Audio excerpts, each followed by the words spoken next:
Cassis stepped back from the table as it suddenly began to emit a mixture of human screams. He had trouble understand the English before, to his surprise, he began to see words appear in the air before him in Desvian. Was the Admiral somehow providing him a translation in the air above the holotable? 5 o'clock, Yuva! Fire. Fire now. Out of control! I can't.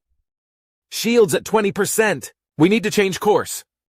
Bridge, this is engineering. There's a fire and damage control's been hit. Activate manual sprinklers. Pride of Castor, this is the Hurricane. We'll take this one for you. Lucifer, protect! Come again, Hurricane! Repeat last.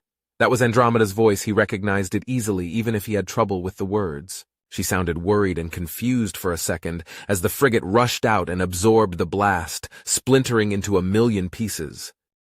Nautilus reporting. We're moving forward to catch the next one. Long live the Confederate!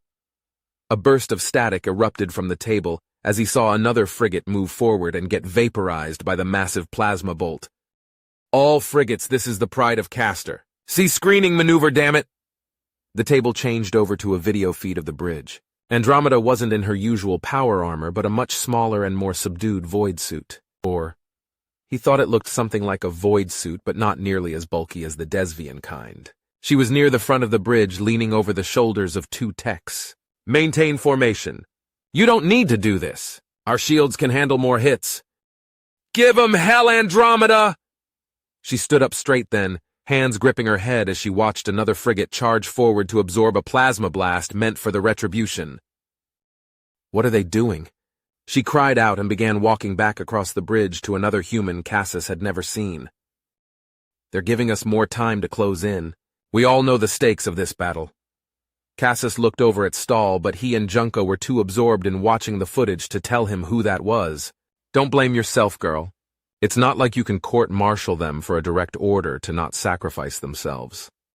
He watched Andromeda sit heavily in the command chair then.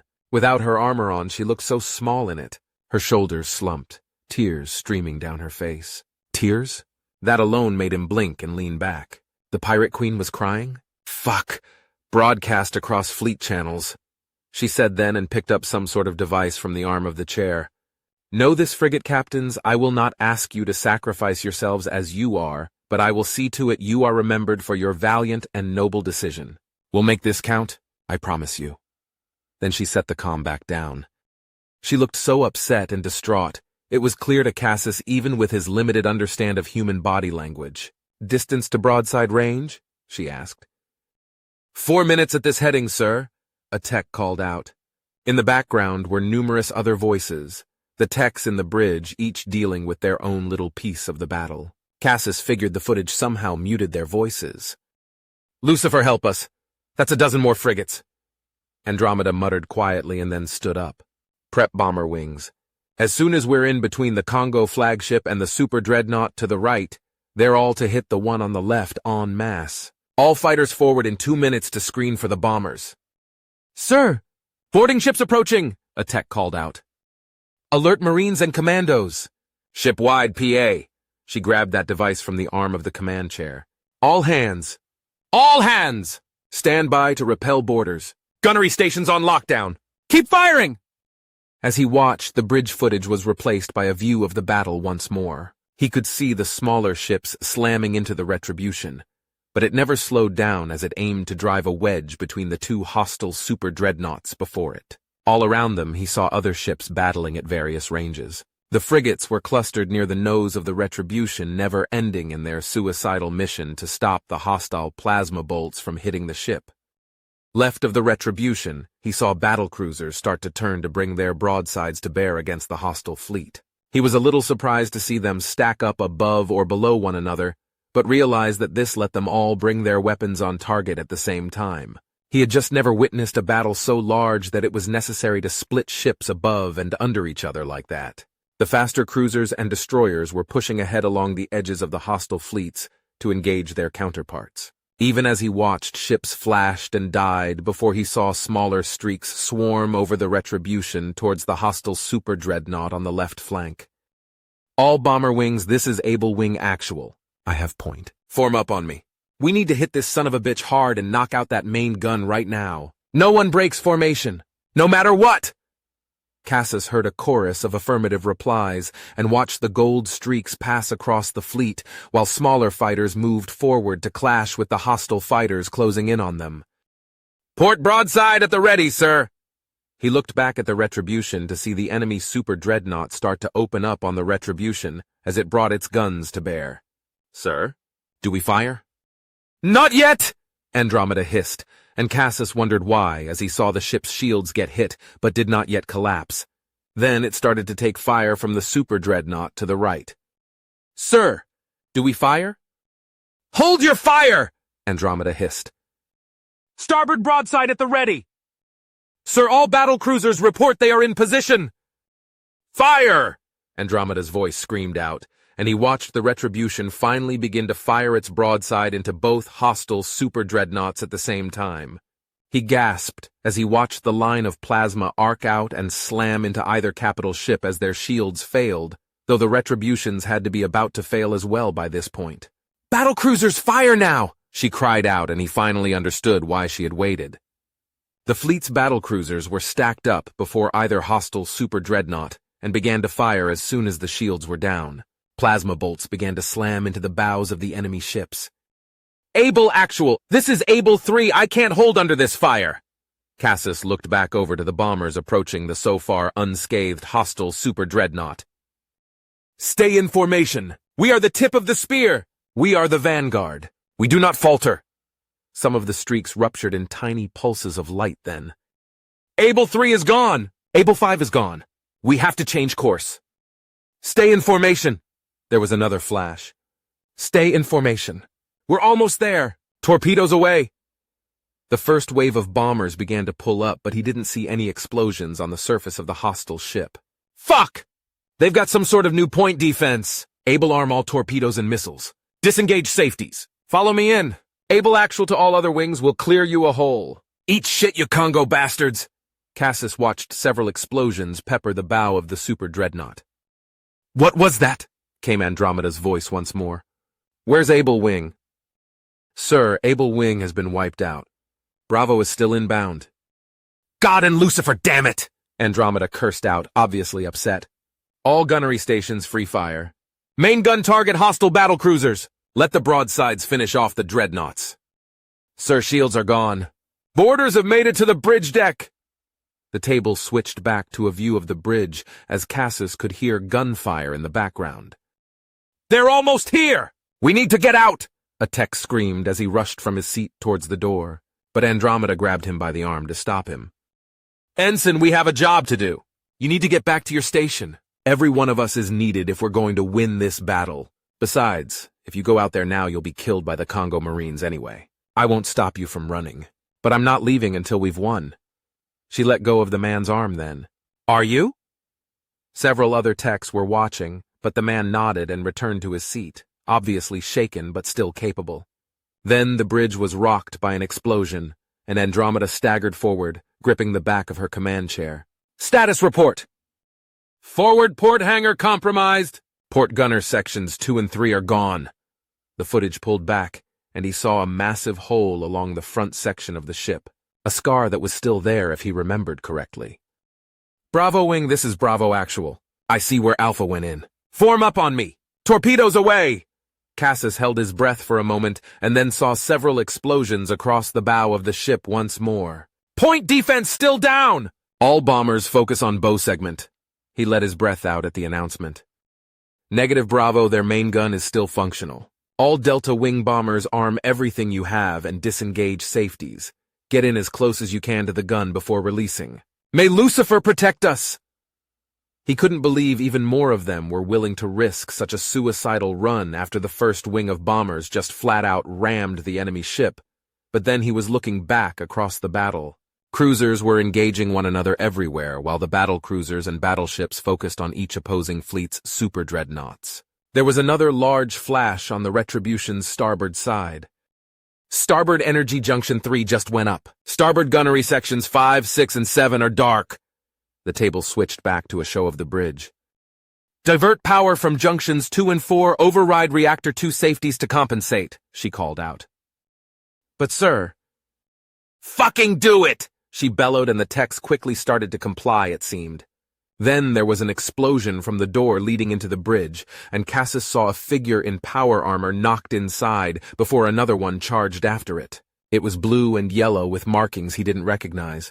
To his surprise, Andromeda, in just her void suit, leapt over her command chair and charged the hostile Marine. He couldn't imagine what she was thinking, as it towered an extra foot or more over her.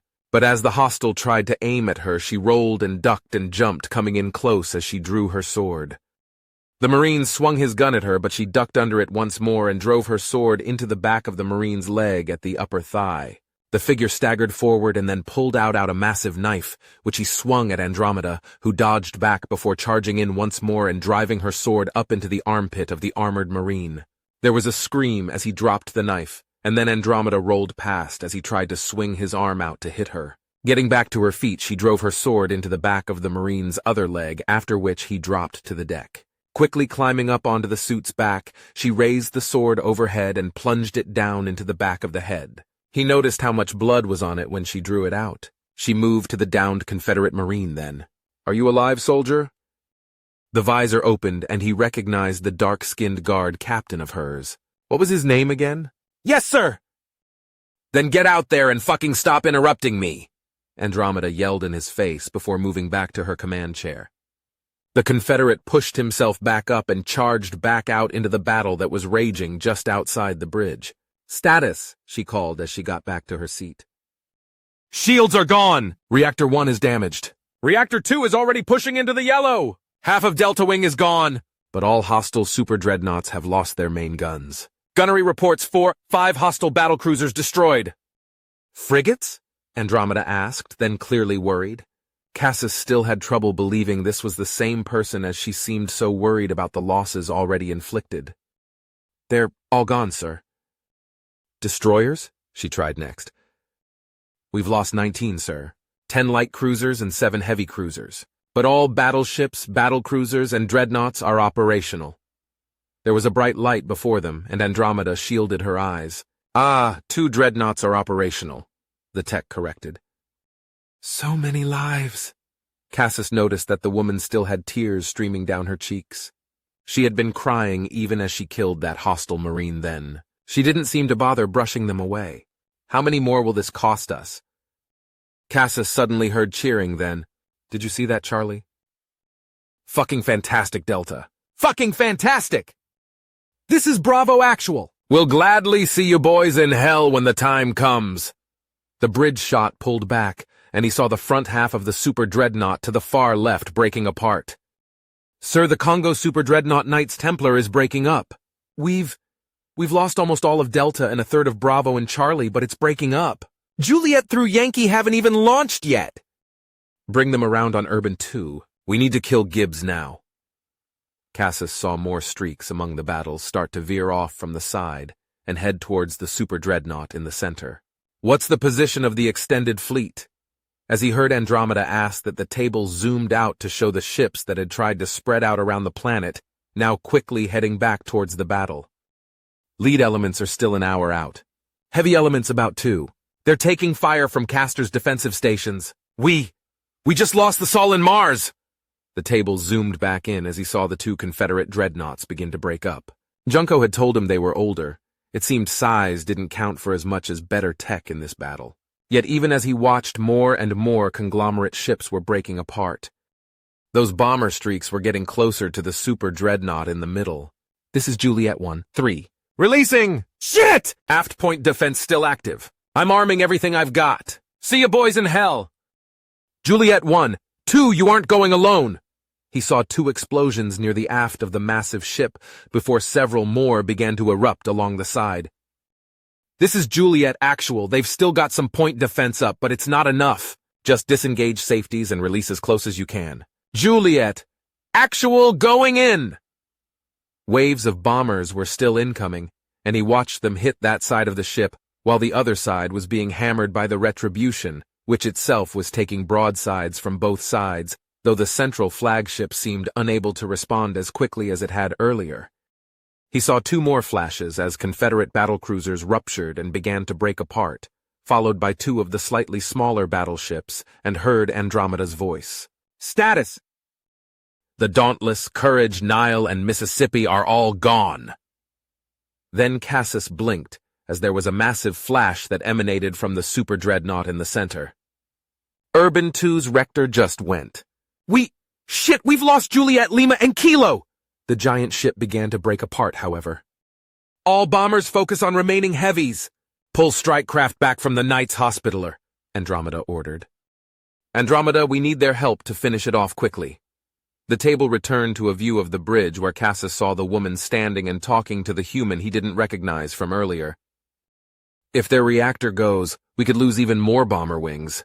They're hit hard and we've still got most of our starboard guns back online. We've got this without them! Let them focus on the battleships and battlecruisers still operational to spare the rest of our fleet. This isn't going to be over just yet. In another hour, we'll have twice this number of heavies bearing down on us. We need everything we've got. But we don't survive this. We will, damn it! She insisted. Shift power away from port guns to starboard. Bring Reactor 2 back down to green levels. She was looking up at the screen then, and the table drew back out to show one of the Confederate battlecruisers breaking rank and start to charge towards the last hostile super dreadnought.